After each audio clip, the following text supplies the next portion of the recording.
안녕하십니까. 삼성 KPMG 감사위원회 지원센터 ACI를 담당하고 있는 김민규 부대표입니다. 삼성 KPMG ACI는 다양한 발간물과 세미나 등을 통해서 감사위원회의 역할 강화를 지원해 오고 있습니다. 이러한 활동의 일환으로 감사위원회가 회계 감독 업무를 수행하면서 마주치는 주요한 회계 이슈는 무엇인지, 그리고 이러한 회계 이슈와 관련해서 감사위원회가 주의해야 할 사항은 무엇인지에 대하여 저희 법인 전문가와 함께 살펴보는 자리를 마련해 보고 있습니다.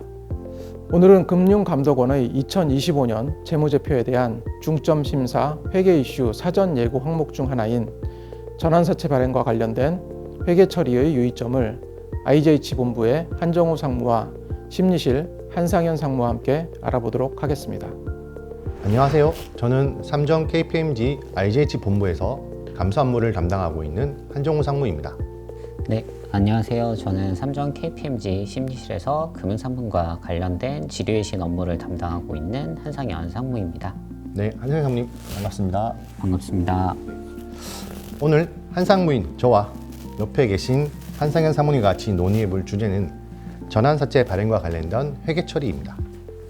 논의의 순서는 전환사채 발행 및 보유자와 관련된 예상 회계 이슈, 그리고 감사위원회 체크포인트 순으로 논의해 보겠습니다. 첫 번째, 전환사채 발행과 관련된 사항입니다. 전환사채는 상대적으로 낮은 이자로 자금을 조달할 수 있고 또는 주식으로 전환될 수 있기 때문에 신용도가 낮은 기업의 자금 조달 수단으로, 또 미래의 주가 상승에 대한 투자자 요인으로, 그리고 M&A나 전략적 제휴 목적 등 다양한 니즈에 의해 발행되고 있습니다. 전환사채 발행에 대한 감독원의 규제로 인해 그 발행 규모가 작아졌긴 하지만 아직까지도 수조원 규모의 전환사채가 발행되고 있습니다. 이에 따라 전환사채 발행과 관련된 회계 처리는 여전히 중요한 사항입니다. 이러한 역량으로 인해서 금융감독원도 2025년에 중점 심사 항목 중 하나로 전환사채 회계 처리를 선정하였습니다. 한상현 사모님, 그러면 금융감독원의 전환사채 회계 처리 관련해서 중요하게 생각하는 부분에서 설명 부탁드리겠습니다.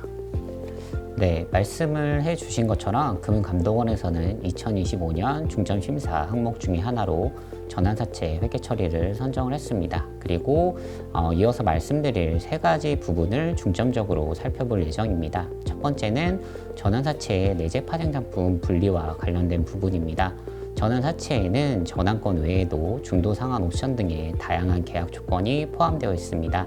따라서 이러한 계약 조건들을 고려해서 분리대상 내재 파생상품을 적절히 식별하고 회계 처리했는지를 살펴볼 예정입니다. 두 번째로는 전환사채의 유동성 분류와 관련된 부분입니다. 일반적으로 보고기간 일로부터 12개월 이상 결제를 연기할 수 있는 권리가 없다면 해당 부채는 유동부채로 분류가 되게 됩니다.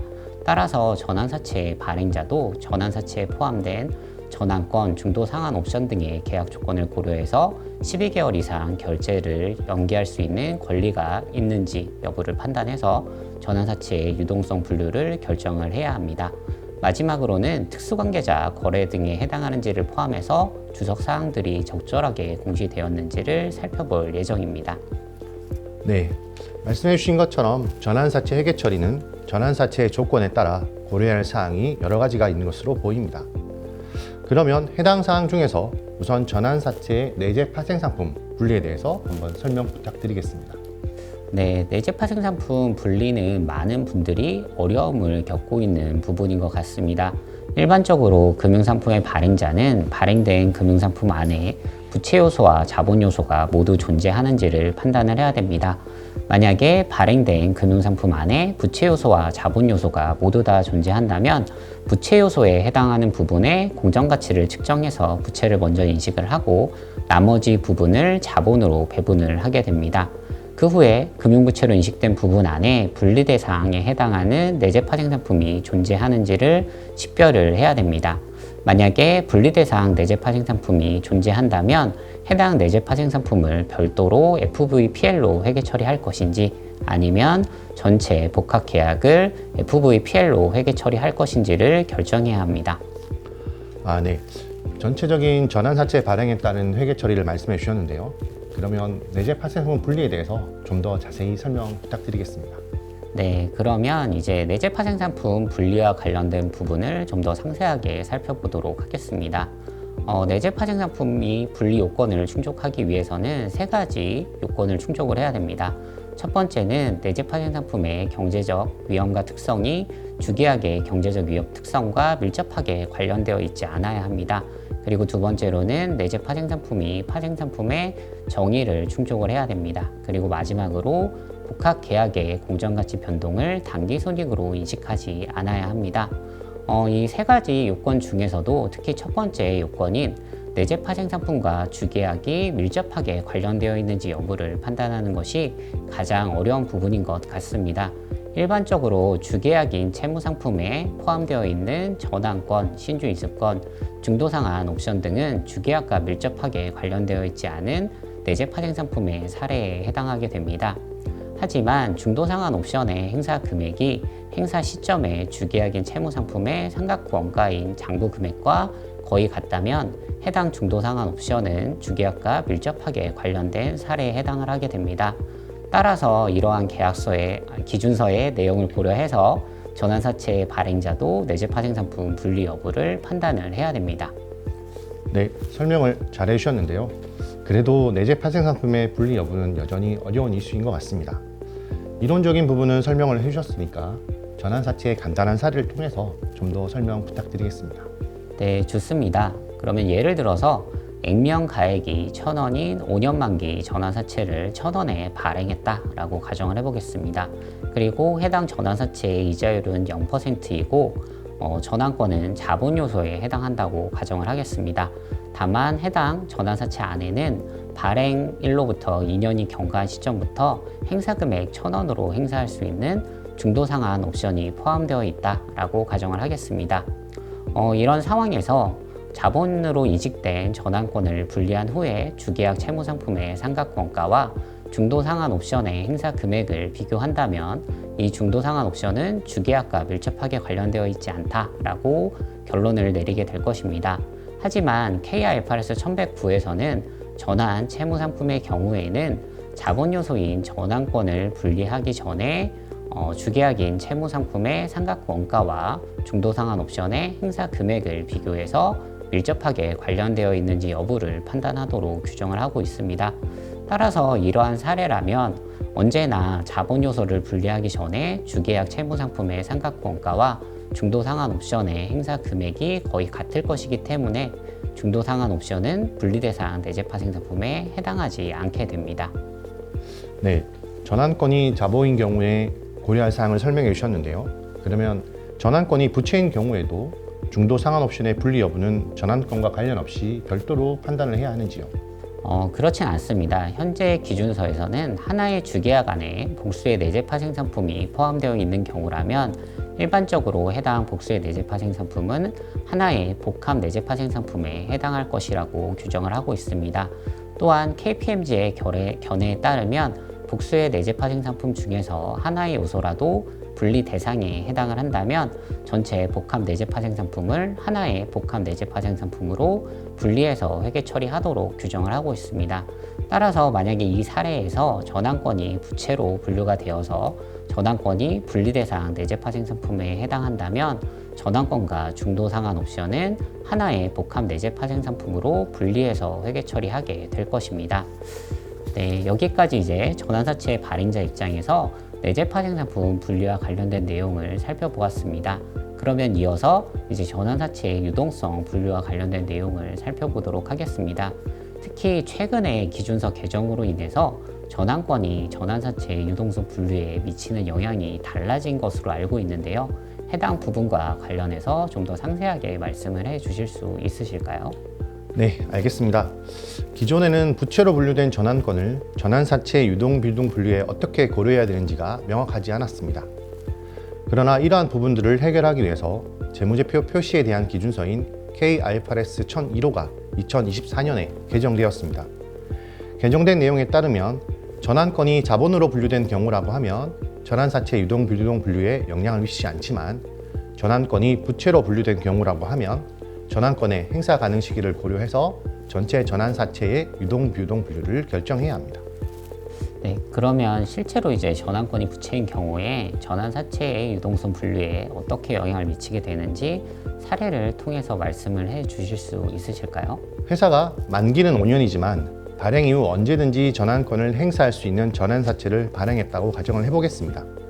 이 경우 전환사채가 부채로 분류되는 상황이라고 하면 전환권이 행사 가능한 시기를 고려해서 전환사채의 유동분류를 결정해야 합니다. 이 사례에서는 전환권을 언제든지 행사할 수 있기 때문에, 그리고 발행자가 보고 기간 말 이후 12개월 이상 부채의 결제를 연기할 수 있는 권리가 없기 때문에 전환사채는 유동으로 분류해야 합니다. 지금까지 전환사채 발행자 입장에서 주의해야 할 회계 처리를 말씀드렸는데요. 그럼 이어서 전환사채 보유자 회계 처리 부분도 살펴보도록 하겠습니다. 한상무님, 좀 더 설명 부탁드리겠습니다. 네, 좋습니다. 전환사채는 보유자 입장에서는 이제 금융자산의 한 종류에 해당을 하게 됩니다. 따라서 금융자산의 분류에 대해서 정하고 있는 K-IFRS 1109호를 적용해서 회계 처리를 해야 됩니다. K-IFRS 1109에 따르면 금융자산의 계약상 현금 흐름이 원금과 이자로만 구성되어 있지 않다면 해당 금융자산은 FVPL로 분류해서 회계 처리를 해야 합니다.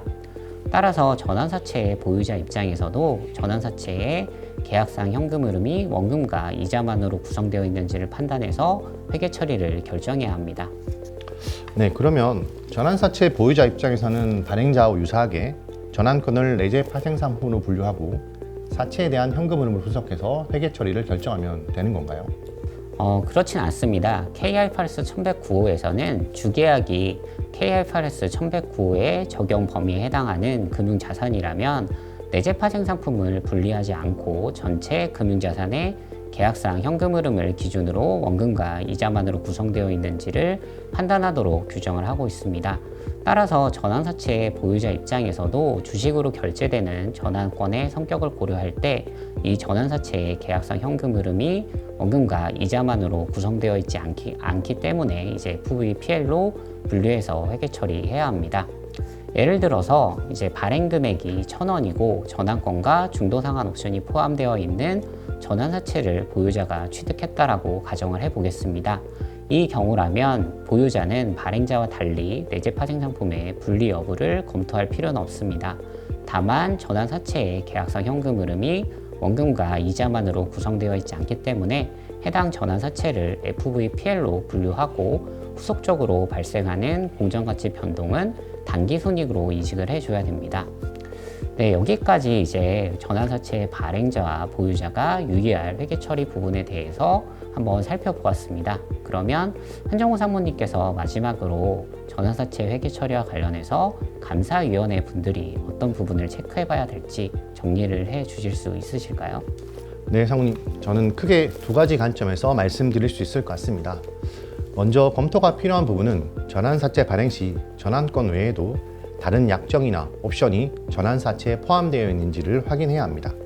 만약 전환권 외에도 중도 상환 옵션 등이 포함되어 있다고 하면 해당 약정이 분리 대상 내재 파생 상품에 해당하는지 여부를 판단해야 할 것입니다. 다음으로는 전환사채 유동 비유동 분류를 결정해야 하고, 이를 위해서는 전환사채에 포함된 전환권이 부채에 해당하는지 여부를 먼저 검토해야 합니다. 만약 전환권이 부채에 해당한다고 하면 해당 전환권의 행사 가능 시기까지 고려해서 전체 전환사채의 유동 비유동 분류를 결정해야 합니다. 네, 짧은 시간이었지만 전환사채가 재무지표에 미치는 영향에 대해서 감사위원회 분들이 이해하는 데 도움이 될 수 있는 시간이었으면 좋겠습니다. 네, 한상현 상무님 수고하셨습니다. 네, 이상으로 마치도록 하겠습니다. 네, 감사합니다. 오늘 영상 잘 보셨는지요? 오늘 강연을 포함해 감사위원회 직무수행과 관련된 다양한 자료는 저희 삼정 KPMG가 운영하는 온라인 교육 포털 삼정 KPMG 아카데미에서 다시 한번 확인해 보실 수 있습니다. 그리고 저희 삼정 KPMG가 제공하는 발간물, 세미나 등 다양한 활동과 관련된 정보는 ACI 카카오톡 채널을 통해서 확인하실 수 있습니다. 지금 보이는 QR코드를 통해서 접속하셔서 유익한 정보를 신속하게 받아보시기 바랍니다.